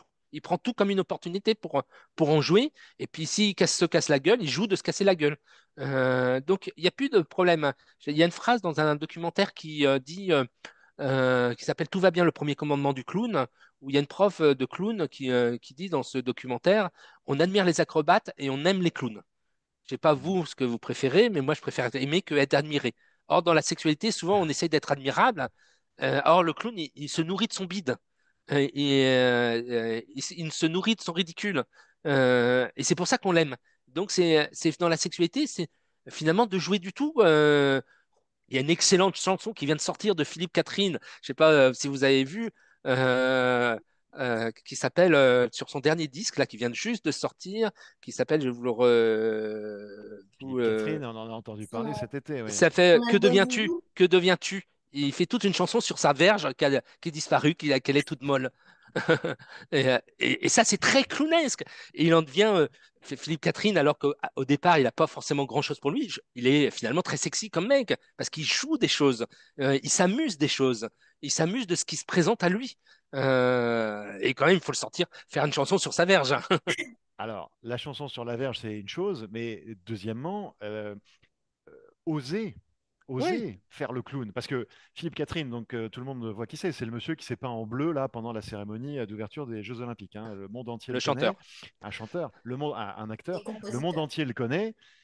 Moi, je me serais pas peint en bleu pour aller me mettre devant 2 milliards de personnes ce soir-là. Vous voyez, donc Philippe Catherine, il Ouais. ose faire quelque chose que sûrement des gens, alors je reviens à l'échelle de nous, hein, les gens n'osent pas forcément assumer leur bide en sexualité, tout ça. Ça s'apprend, ça aussi, je Et ben, pense. le documentaire dit que pour être clown, faut être libre. Et la liberté, c'est comme un muscle. Ça s'entraîne. Donc, il faut muscler sa liberté d'être. Et c'est pour ça que j'envoie, moi, mes patientes voir cette collègue et amie Juliette Dragon, qui tient une école qui s'appelle l'École des filles de joie à Paris, qui est une fille extraordinaire parce qu'elle apprend à jouer de son corps. Elle commence d'ailleurs ses cours par de la pleine conscience, à jouer de son corps pour avoir une relation clownesque avec son corps, une relation punk à son corps. Comme ça, on se libère de cette machine à blabla qui nous crée des interdits. Et moi, je me souviens d'avoir vu la compagnie de danse de New Burlesque qui avait joué dans le film Tournée de Mathieu Almaric, qui suivait donc cette compagnie de New Burlesque au théâtre du Rond-Point. Il y avait Julien Clerc dans la salle. Ah, on dit Pourtant, les donc. filles avaient des corps mais improbables, des physiques improbables. Elles savaient pas chanter, elles savaient pas danser, mais elles l'assumaient. Un peu comme dans le punk, Sid Vicious dans les Sex Pistols, il savait pas jouer de la basse, mais il s'en foutait, il assumait. C'était ça le punk. On savait pas faire les choses, mais on s'en fout, on essaye. Et bien c'est ça. On sait pas forcément faire les choses dans la sexualité, mais on essaye, on en rigole et on joue. Et ça s'apprend. Et de savoir jouer, ça s'apprend avant la sexualité déjà à savoir jouer de la vie, à savoir jouer de sa façon d'être, sa façon habillée, de se libérer du carcan du blabla. Et l'étape finale, c'est dans l'intime de pouvoir jouer de soi. Mais c'est un travail, c'est un entraînement, c'est une façon d'être. Ça renvoie aussi à se libérer aussi de la notion de performance, parce que Mm. quand on est dans la performance, on est dans l'attente de résultats, on est dans des objectifs et on n'est pas dans l'expérience de l'instant présent à travers la sexualité, à travers tous nos sens. Quand on est dans l'attente de résultats et dans le futur on est dans cette notion de je veux être super, je veux être le meilleur, je veux lui donner du plaisir, etc. Du coup, on n'est pas en train de vivre l'expérience. Et quand on est dans cette notion de performance, on est aussi dans la comparaison et dans le fait de ne pas lâcher prise pour être même ridicule et montrer sa vulnérabilité finalement. Donc sortir de cette notion de performance, ça permet voilà, de jouer, d'expérimenter et de prendre les choses telles qu'elles sont et de vivre l'expérience, qu'elle soit joyeuse, qu'elle soit moins drôle, qu'elle soit ce qu'elle soit, et de pas être, voilà, d'essayer de sortir de ces carcans de il faut que je sois, il faut que je sois top, il faut que je sois ci un bon coup, etc., quoi. Oui, tout à fait, Virginie. C'est l'idée que notre valeur n'est pas notre performance. D'ailleurs, ça a été très bien évoqué pendant les Jeux Olympiques à travers Léon Marchand. Léon Marchand, il avait failli arrêter la natation il y a 3 4 ans et son préparateur mental avait beaucoup travaillé ça, que quelle que soit ta performance dans les compétitions, ça change rien qui tu es. Tu es Léon Marchand et Léon Marchand, c'est très bien. Et ce qui fait que maintenant, il nage parce qu'il aime nager, il aime la compétition et après, il voit le résultat. Et donc, dans la sexualité, c'est comme ça. Jouons là à Léon Marchand. Prenons plaisir, pas à plonger dans l'eau, mais à plonger dans la relation sexuelle avec l'autre, de jouer et de vivre quelque chose intensément et avec gourmandise. Et ce qui fait en plus le clown, c'est qu'il le fait à 500%.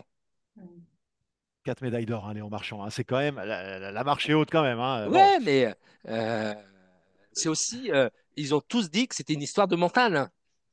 bah, depuis Yannick Noah, on parle du mental des athlètes français. Oh, si on recommence l'histoire du sport français, non, je comprends parfaitement tout Et ce que dans vous la dites. sexualité, il n'y a pas de podium à prendre et il y Tout a à pas de fait. résultat. Voilà. C'est On ça. vit une expérience On pour vit une vivre des expérience. sensations de plaisir, si c'est possible, et de vivre l'expérience corporelle et sensorielle. ce que moi j'ai pensé là en vous écoutant, c'est que notre société actuelle, mais peut-être que c'est comme ça dans toutes les sociétés, elle nous aide pas beaucoup pour ça. On nous impose des rôles, voilà, on nous impose un rythme, on nous impose des prises de position dans le travail, dans les familles, dans tout ça. C'est pas facile. Je vous lance là-dessus, mais c'est pas facile de passer de ce rôle social, de ce rôle professionnel à hop, je vis l'instant présent, sexualité. Enfin voilà, on est un peu formaté quand même. Ouais, ce qui nous joue des tours, c'est que on est dans une société du commentaire du jugement. C'est-à-dire qu'on va au restaurant, on va mettre une note après sur le restaurant. On achète quelque chose sur Internet, on va mettre une note au Un produit qu'on a like acheté. ou, ouais, ou Ouais. Google ou tout Moi, je ça. me Ouais. souviens, j'ai eu une patiente je, qui me disait, je peux plus draguer sur les réseaux sociaux parce que tout de suite, je le mets dans une case. Celui-là peut-être, pas possible, cela en devenir. Ce qui fait qu'elle était dans le commentaire, elle était plus dans la relation et ça l'empêchait de rencontrer quelqu'un.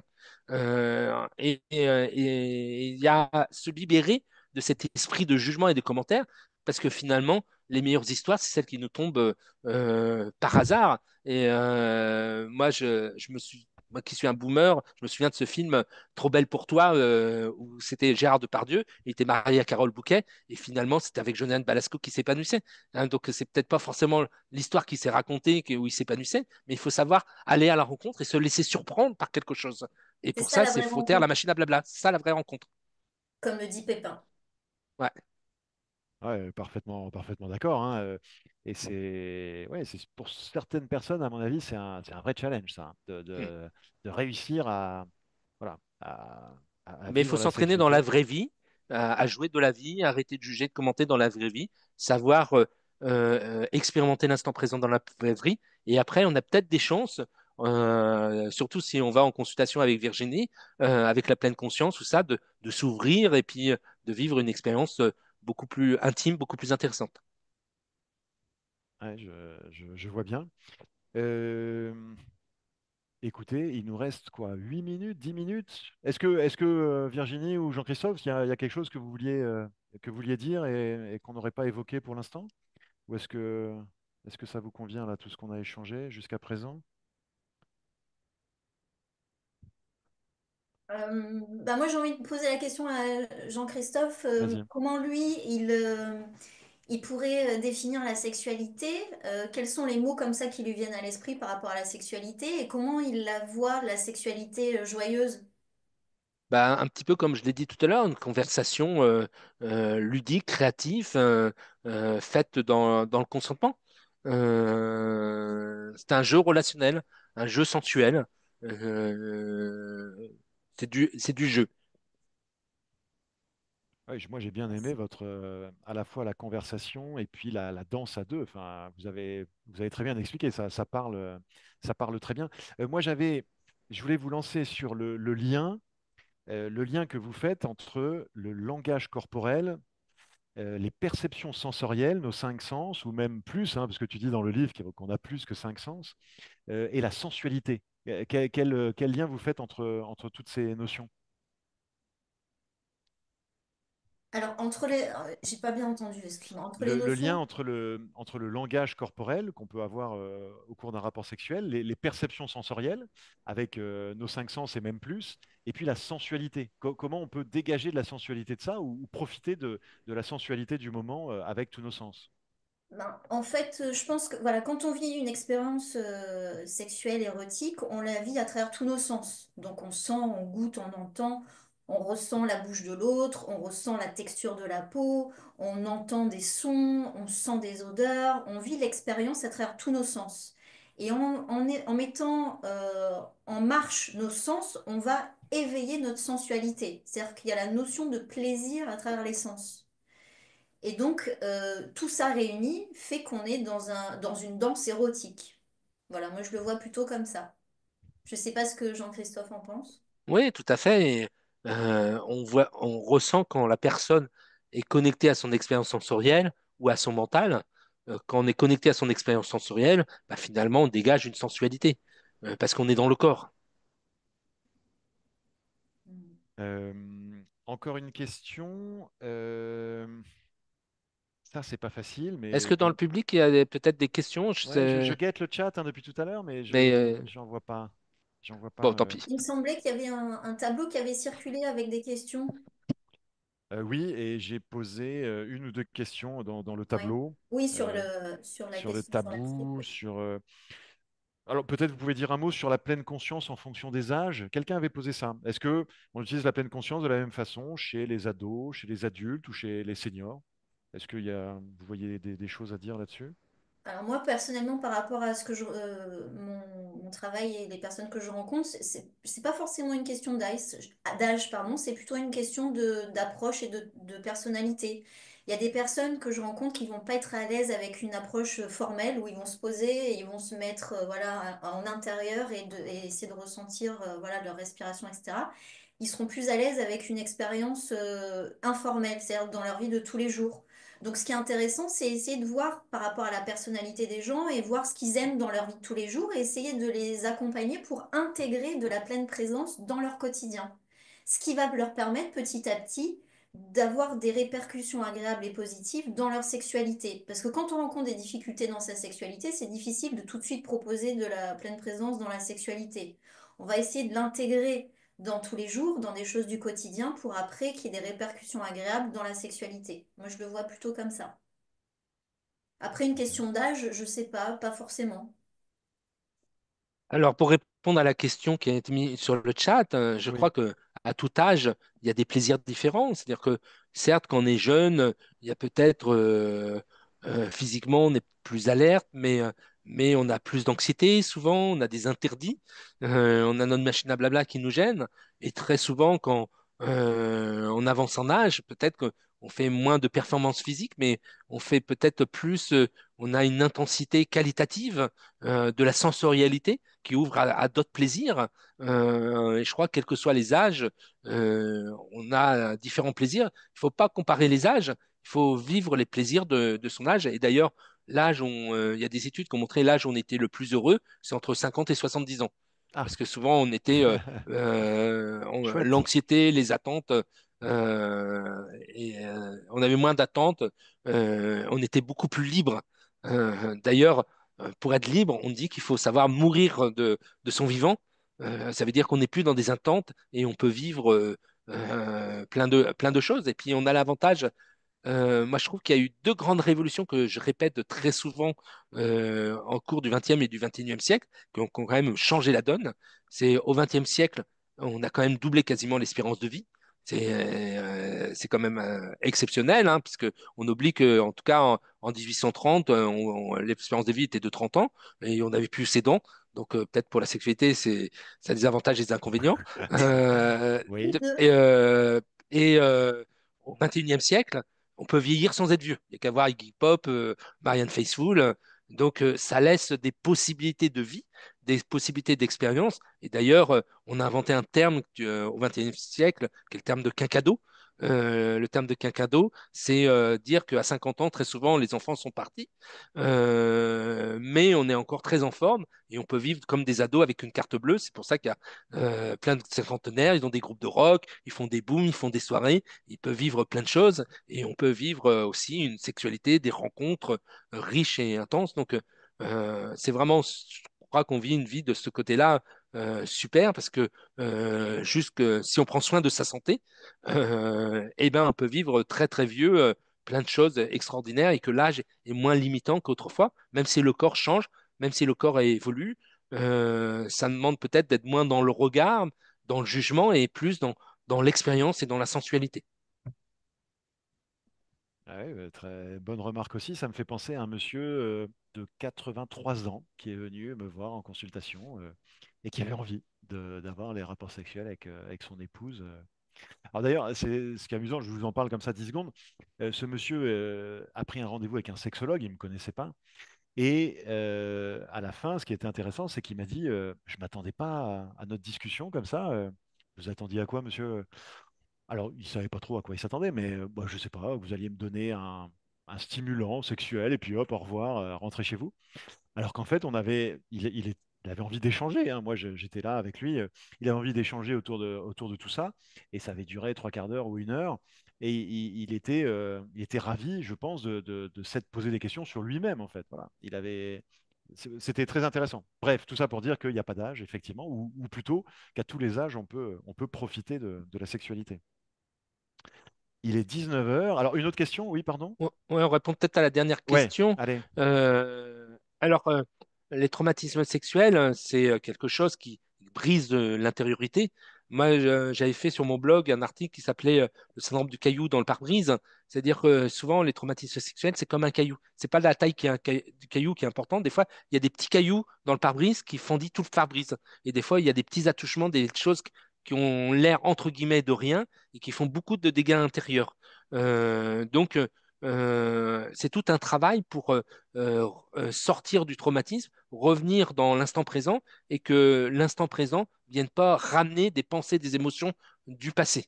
Et il y a tout un travail en thérapie pour que ce soit dans le MDR, dans la thérapie ACT, pour pas réveiller des sensations du passé pour qu'ils reviennent dans le présent. Et pour cela, ça demande d'aller très pas à pas. C'est savoir aller à l'encontre des émotions tout doucement, pas à pas, tout par la respiration, par plein de techniques, essayer de s'apaiser pour pas être submergé par une vague émotionnelle qui va refaire venir des choses du passé. Il faut se sentir muscler sa liberté de choisir encore plus que dans n'importe quelle relation, sa liberté de dire non, travailler le consentement. Donc c'est tout un travail psychothérapeutique pour pouvoir s'inscrire dans l'instant et se désensibiliser et se réhabituer à la nouvelle histoire relationnelle, à la nouvelle histoire sensorielle, sans la comparer à celle du passé qui a été traumatique. Chaque histoire est nouvelle, et moi j'aime bien cette métaphore qui dit on se baigne jamais deux fois dans la même eau, parce que c'est pas deux fois la même eau, et on n'est jamais deux fois la même personne, même s'il peut y avoir de grandes similitudes. Joli. Virginie? Moi, je sais pas quelle est la question, mais sur les traumatismes, je suis pas j'ai fait des formations en trauma, mais je suis pas spécialisée dans les traumas. Et comme moi, je travaille toujours en équipe pluridisciplinaire, quand il y a besoin, dans les gros traumatismes autour de la sexualité, moi, voilà, je réoriente pendant, enfin, c'est pas que je réoriente, mais je fais accompagner aussi pendant quelques séances autour de, voilà, de professionnels, de psychiatres ou psychologues qui sont spécialisés dans le MDR, entre autres, pour pouvoir avoir un apaisement émotionnel sur, voilà, sur la sexualité, et sur le traumatisme, afin de pouvoir après travailler sur la sexualité de manière plus sereine.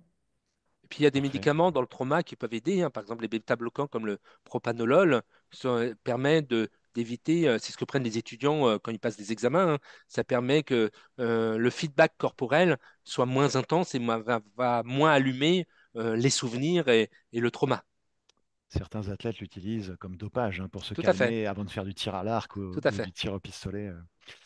Un grand merci à Virginie et à Jean-Christophe pour la discussion de ce soir. J'espère que ça vous a convenu, hein. On a fait ça, on a improvisé tous ensemble ce soir. Moi, j'ai trouvé ça très bien. Voilà, c'était intense, mais super agréable. Merci beaucoup. Et puis, voilà, j'espère que des gens vont aller avoir la curiosité d'aller lire ton livre, Virginie, que moi j'ai bien aimé. Merci à tout le monde d'avoir assisté à la conférence ce soir. Je vous donne trois rendez-vous. Jeudi, après-demain, France Inter organise une journée complète sur la présentation de la dernière étude sur la vie affective et sexuelle des Français. Ils vont sortir les infos. Voilà, jeudi, toute la journée, du matin au soir, il y aura des interviews, des discussions là-dessus. Prochaine commission Corée West, ce sera le mercredi 27 novembre à 14 heures. Pour tous ceux qui veulent assister, vous êtes les bienvenus. Et puis, une autre info encore, on a prévu déjà une autre webconférence le 28 janvier. Alors, vous pouvez noter ça dans vos agendas. On a demandé au professeur Philippe Breno de venir discuter autour d'un livre également. Alors, je ne sais pas si on va parler de l'incroyable histoire du sexe ou de l'éloge de la masturbation, mais bon, on va trouver un bouquin parmi tous ceux qu'il a pu écrire et on parlera encore avec lui de son écriture et de ce qu'il met dans ses bouquins. Merci à tous les deux. On va couper l'enregistrement là maintenant et Merci, merci à tous d'avoir merci assisté. beaucoup. Merci d'avoir été présent. Merci pour l'invitation. Jean-Christophe écrit énormément de livres qui sont super aussi. Vous allez voir tous les livres qu'il a écrits. Peut-être qu'on devrait diffuser, alors à Jean-Christophe, une bibliographie, tu vois, si tu as envie de nous envoyer 5 livres comme ça, on fera passer aux gens qui ont assisté ce soir, par exemple, la biblio, voilà, ce serait logique. Merci à tout le Euh, monde et bonne soirée. Avec plaisir. Bonne soirée.